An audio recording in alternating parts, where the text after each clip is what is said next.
Hello there, you're watching the press preview, a first look at what's on the front pages as they arrive. In the next half hour, we'll see what's making the headlines with the commentator and author, Paul Connew, and the barrister and former government minister, Anna Soubry. So let's take a quick look at what is on some of those front pages. Well, The Guardian reports that tens of thousands of carers are having to repay the government after unwittingly breaking earnings rules. On the front of The Telegraph is a warning from the Foreign Secretary Lord Cameron that US lawmakers are risking security in the West by blocking a new package of support for Ukraine. The Tory party chairman says Labour leader Sir Keir Starmer's unwillingness to probe claims against Angela Rayner over her property dealings were damning. That's according to the Mail. The Daily Express carries an exclusive about inadequate facilities at 1 in 5 care homes.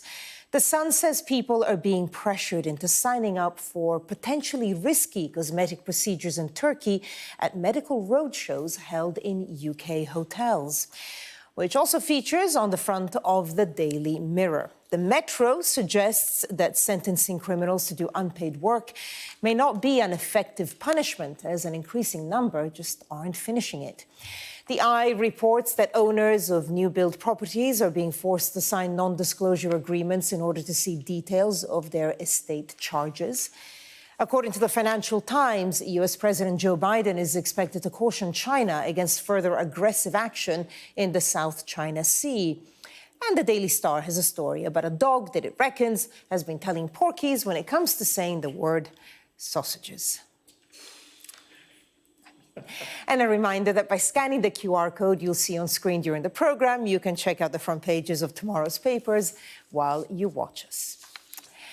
And we are joined tonight by Paul Connew and Anna Soubry. Thank you so much for being with us to go over the papers. Let's start with The Guardian, and really let's start with a story that's in lots of the papers, Gaza. But this is a slightly different take. Here, the title is Disappeared, Anguish in Gaza over the missing thousands. And it says that literally thousands of people have basically been, reported missing to the ICRC, the International Committee for the Red Cross. Anna, tell us a little bit more about what the story is. So this starts with the story of one man, Ahmed Abu Jalala, who went out one night in March to find food for, I think he has 6 children, and he just simply didn't come back. And in some ways, I think it's fair to say, because obviously we have a look at this, don't we, Paul, before we come in. In a way, this is not surprising. I mean, we know that the figures coming out from the health authorities in Gaza, which we know are controlled by Hamas, and they put the figures at 33,000 people. 30,000 have died in this terrible, terrible conflict. But it just seems it's common sense that there must be thousands more under all that rubble.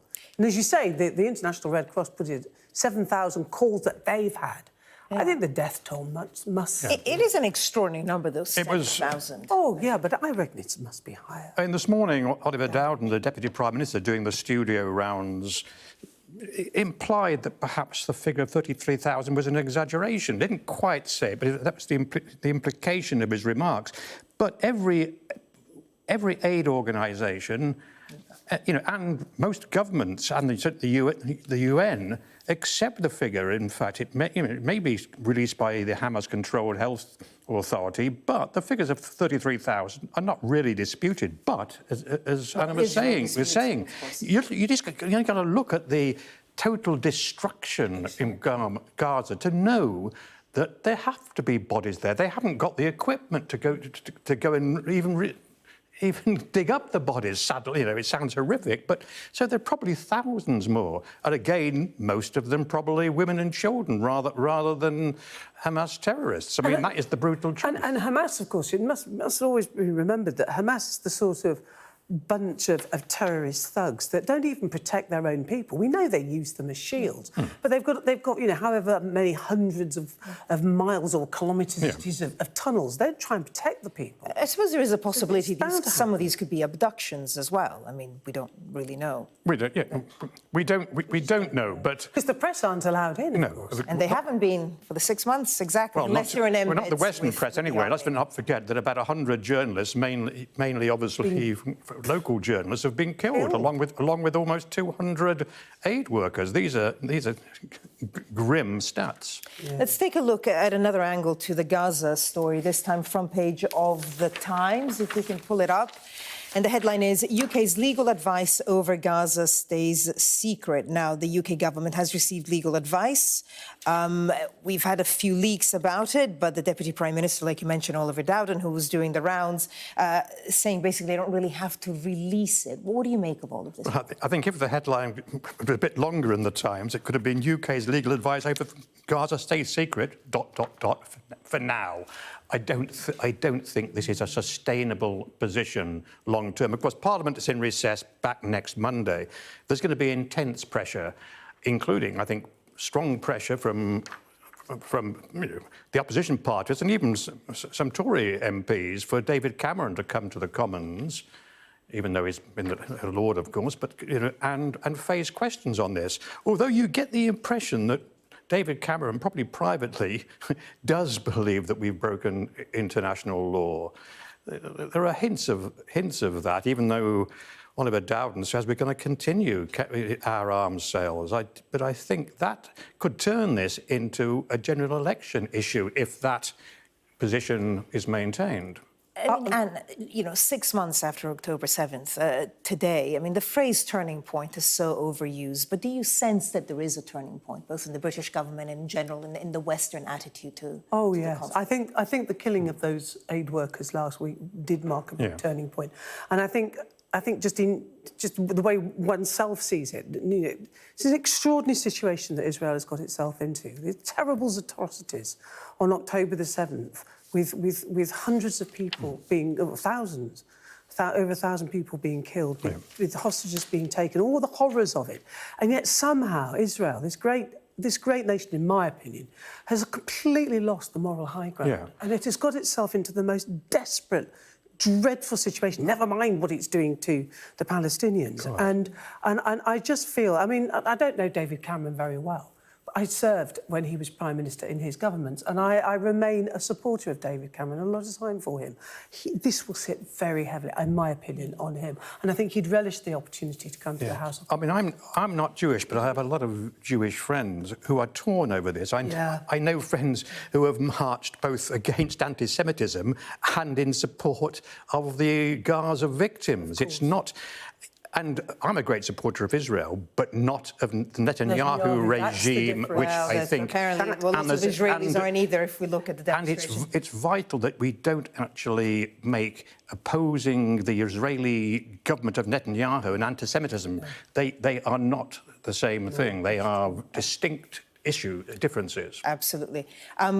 Two stories I want to look at quickly. Daily Express and Guardian, sort of linked. Daily Express headline, exposed care home crisis putting Britain to shame. And then in The Guardian, carers taken to court over heart-rending minor issues.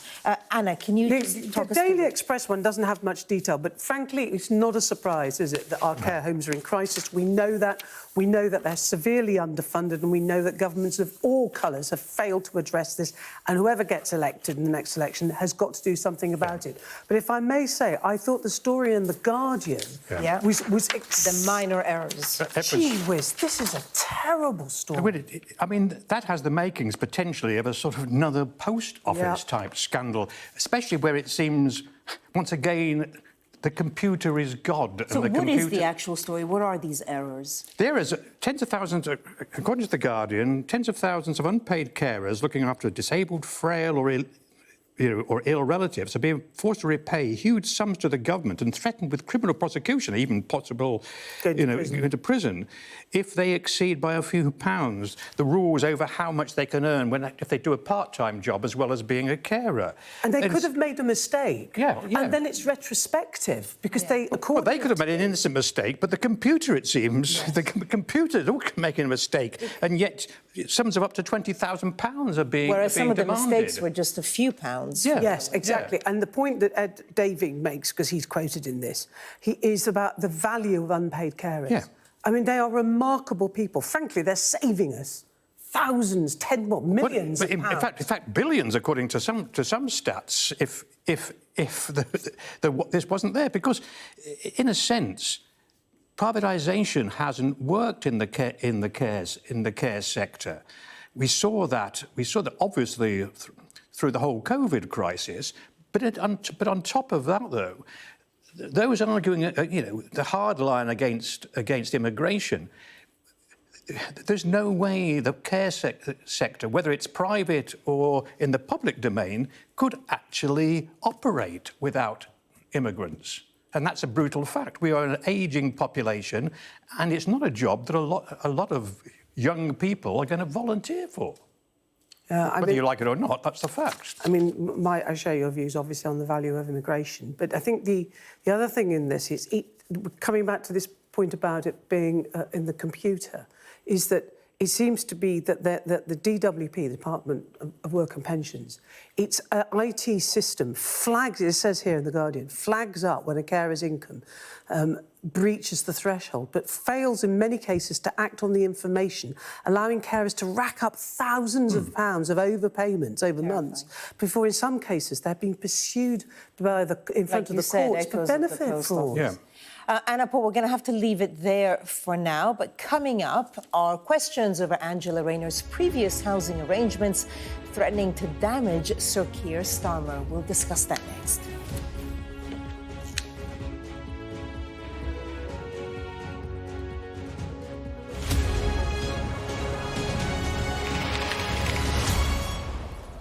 You're watching the press preview with me in the studio, Paul Connew and Anna Soubry. OK, let's go straight to the Daily Mail.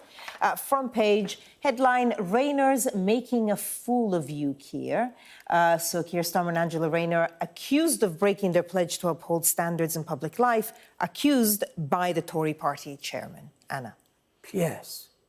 So who has not held up the standards of public life more than anybody in recent living history? Has to be said, in my humble opinion, it would be a large part of the current Conservative Party and a number of previous Prime Ministers. However, all the attention is on Angela Rayner, who, as I understand it, wasn't even an MP when this happened. So if she gets married to somebody and she has a house and he has a house, and then they have two children, and she says she's basically flitting between the two homes for whatever reason.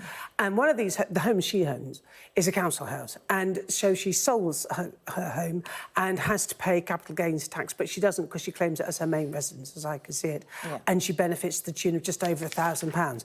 And then the Tories are going, my old party, ballistic about this, as if it's some heinous crime of the century, and it's a full failing of public standards. Remarkably forgetting quite a few scandals of their own involving an awful lot more money. Recently, some bloke who obviously struck me as sounding like a racist, who they took £15 million from and haven't given it back. And ennobled another donor who gave them £5 million in an unusually timed honours list. Oh, I mean, let's assume even if Angela Rayner is guilty of this alleged offence, if I stress, and £1,000, as Anna was saying, compared to a dodgy 20 million donate. For Joe and Jane Public, this is a minor issue. Oh, she does. From her tax, and we've got to take her on her face value, because she has called out people in the past, and it's a genuine question of her to say, you've called out people in the past, now you show us. And I think at the moment she's actually refusing to disclose, which I don't think is a great look. No, I think that is a flaw, and I think Keir Starmer, it could be embarrassing. If it could come back to bite him to a certain extent, but there are those on the Tory party and the Daily Mail who who followed up the Medal and Sunday splash. It is basically a campaign. This is part, I think, of what we're going to see, perhaps the most vicious, dirty general election in living memory. Now, I think this one doesn't. To the public, it doesn't really resonate. They're not going to sort of see this as the crime of the century. 1 minute. Let's end the paper review on a good news story. On a lot of papers. There we go. This is Russ Cook, who's run the length of Africa. And at the end of it, he said, I'm a bit tired. In fairness, he said, it was good, but I'm a bit tired now. He's amazing, isn't he? He is amazing. And during the course of this fantastic achievement, he actually got robbed. They got everything robbed from them. Was it in the Congo? Yes. Yeah, no, they got robbed somewhere else and then he got kidnapped. Kidnapped in Congo. So they lost it, but he kept on going and he's done it and he's the first to do it and he's an absolute star. Paul, 15 seconds. I think the Metro deserve, in fact, the prize for the best headline on this one, Run of a Kind. Yeah. As he salutes the camera, a Brit to be proud of. Yeah, he is.